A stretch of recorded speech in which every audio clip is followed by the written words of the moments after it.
इस धरती, फलक और इस कुदरत के बहुत ही पुरस्कार राज जिनको जानना मेरे और आपके लिए निहायत ही मुश्किल काम है या कि नामुमकिन काम है।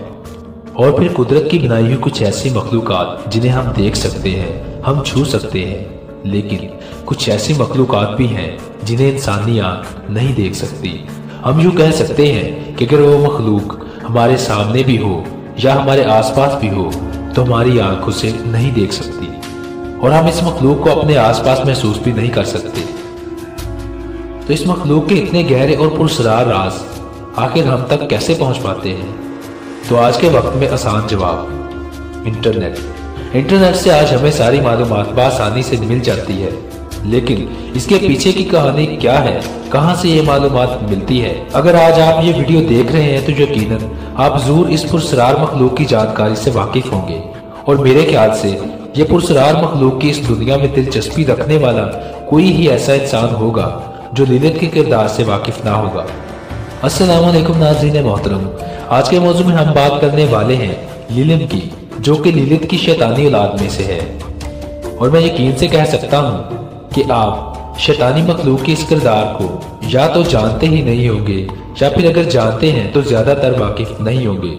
तो आज हम लिलिम के बारे में ही जानेंगे। हमारे साथ जुड़े रहिए और देखते रहिए।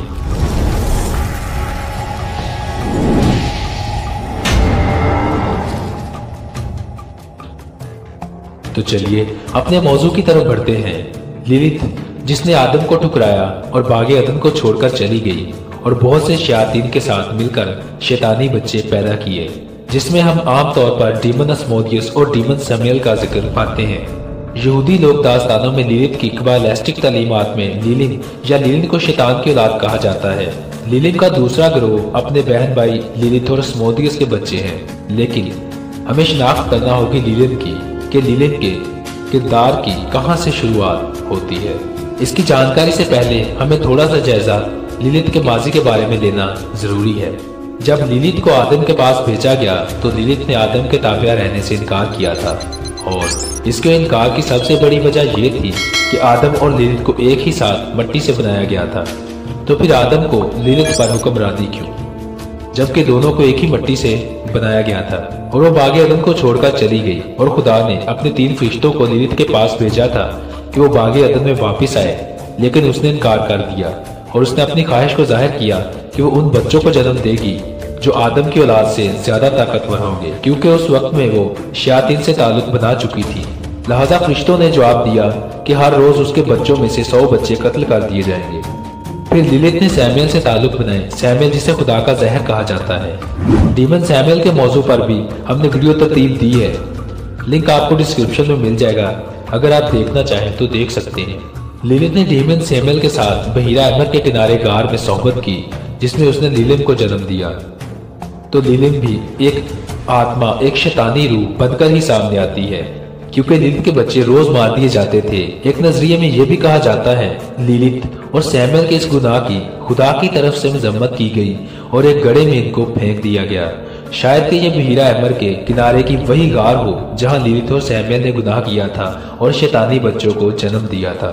और इसके बाद जब आसमान पर जंग हुई और लूसीफर ने खुदा से बगावत की तो इसकी फौजों समेत लूसीफर को भी इसी गड्ढे में फेंक दिया गया और उस जगह को जहन्नम का नाम दे दिया गया। सारी तबाही के बाद लिलिम दोबारा पैदा हो गई और कहा जाता है कि लिलिम जहन्नम के इन गढ़ों में पैदा हुई थी। इस वजह से इसकी जिस्मानी शक्लो सूरत में खराबी पैदा हो गई। इसका जिक्र तब मिलता है जब लिलित ने जहन्नम में डीमन अस्मोदियस के साथ मिलाप किया। अगर आप लिलित के बारे में जानते हैं तो यकीनन आप ये भी जरूर ही जानते होंगे कि इसका पहला और जरूरी मकसद यही रहा था कि आदम की औलाद को यानी कि इंसानों को खत्म करना था। अगर आप लिलित के बारे में जानना चाहते हैं तो इस वीडियो का लिंक आपको डिस्क्रिप्शन में मिल जाएगा।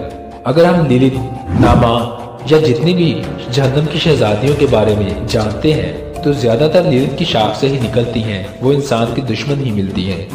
ठीक इसी तरह लिलिम को भी नौज़ायदा बच्चों को छीनने और खत्म करने के लिए भेजा गया। जिस तरह लिलिम की तरफ से हामला औरतों को खतरा लाहक होता था, शायद लिलिम की वजह से ही बाज़ औक़ात बच्चों में मजूरी या कोई कमी पेशी की इलामात भी पाई जाती हैं। और लिलित के पास जो 3 फरिश्ते भेजे गए थे जिनके नाम सेनुई, सेंसनुई और सेंजुलोफ था, ताहम लिलिम उस घर में दाखिल नहीं होती थी जहां बच्चों के नाम इन फरिश्तों के नाम से रखे जाते थे, क्योंकि ये वो फरिश्ते थे जिन्होंने खुदा की तरफ से लिलिम के बच्चों को मारने का शराफ या के लानत दी थी। माहिरीन ये भी कहते हैं कि लिलिम एक शैतानी खतून का नाम नहीं था, बल्कि ये लिलित की तमाम औलाद को लिलिम का नाम दिया गया था, जो लिलित के मिशन के लिए काम करते थे। जब यस्सु मसीह की पैदाइश हुई और वो एक शीरख्वार बच्चे थे, तो यस्सु मसीह के कत्ल के पीछे भी पूरी तरह से लिलिम और लिलित का ही किरदार था। जब यस्सु मसीह एक पालने में थे तो वो सो रहे थे, तब टैनी नीवर नामी एक शैतान जो कि लिलित का घोड़ा है, उसने सारे गोदाम को ढांप दिया जहाँ यस्सु अंधेरे में थे। इस अंधेरे में रोशनी का वाहिद मंबा यस्सु मसीह खुद था।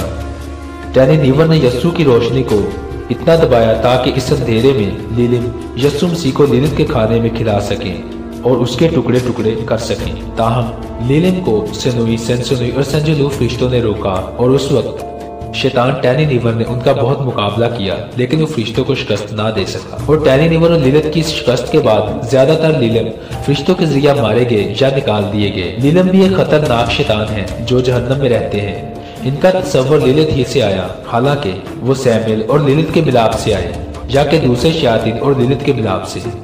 मर्द और औरतें लिलिम से इस वजह से डरते थे क्योंकि ऐसा भी ख्याल किया जाता था कि वो अपनी माँ लिलित की तरह बच्चों को अगवा कर लेते हैं।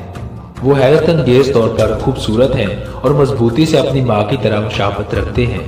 कहा जाता है कि लिलिम इंसानी बच्चों को नुकसान पहुंचाते हैं और इन मर्दों को अपनी तरफ माइल करते हैं जो इनके जाल में फंस जाते हैं। इनका मुआवजा अक्सर कदीम यूनानी अफसानों में लेमिया के तौर पर भी किया जाता है। अब हम माजी की यहूदी रिवायत के एक बहुत ही पायदार नजरिया पर नजर डालते हैं, जो कि एक कानून के तौर पर भी नाफिज हुआ। चूंकि लिलित के बारे में हमेशा से एक ये भी नजरिया रहा है कि सोते हुए मर्दों के साथ लिलित सोहबत करके मर्दों का बीज चुराकर उससे अपने शैतानी बच्चे पैदा करती है, और इस बात के लिए यहूदियों ने लिलित को बहुत तरह से तबाह करने की कोशिश की। लेकिन ऐसे हालात में लिलित के इंसानों से पैदा किए हुए बच्चे पहचानना या कि लिलित पर कंट्रोल हासिल करने के लिए कोई कानून नाफिज नहीं था, क्योंकि लिलित एक आत्मा थी, एक रूह थी। वो ये काम कैसे सार अंजाम देती थी, बहुत मुश्किल था इसका पता लगाना। तहम एक कानून बनाया गया। ऐसे हालात में पैदा होने वाले बच्चे मजलूम रूहें होते हैं। यहूदी कानून के मुताबिक जिनसी मिलाप को मुकद्दस रखना चाहिए। अगर इस कानून के बरक्स कोई कोताही करता है तो वो लिलित के ताकत के तहत बच्चा पैदा करता है। मसलन अगर मर्द ने अपनी बीवी के बरहना जिस्म की हवस की या किसी ममनुआ जिनसी ताल्लुक का सोचा, तो इसने लिलित को हामला पेट में दाखिल होने की इजाजत दी। इसलिए जिनसी ताल्लुक मतलब मियाँ बीवी के इस ताल्लुक को बरहना देखने से मना किया गया। लेकिन अगर यहाँ तक के मोमबत्ती की रोशनी के दौरान भी मर्द अपनी बीवी को बरहना देख ले या कि औरत अपने खावंद को बरहना देख ले, तो वो पैदा होने वाला बच्चा लिलिम समझा जाता था, मतलब लिलित की औलाद के तौर पर माना जाता था। आज ये कानून गैर इंसानी करार दिया जा चुका है, लेकिन याद रखें कि ये यहूदी मजहबी कवानीन थे जो खुदा के मुंतखब करदा लोगों पर रखे गए थे, जिन्होंने अपनी जिंदगी के हर अमल में इसकी अतायत करनी थी। इसी के साथ ही हमारा आज का मौजू इख्तिताम पजीर होता है। वीडियो अच्छी लगे तो इसे लाइक और शेयर जरूर करें। अपनी कीमती राय कमेंट बॉक्स में जरूर दें। ऐसे ही दिलचस्प और मालूमाती वीडियोस के लिए हमारे चैनल मिस्टीरियस हिस्ट्री को जरूर सब्सक्राइब करें। मुझे दीजिए इजाजत। अल्लाह निगहबान।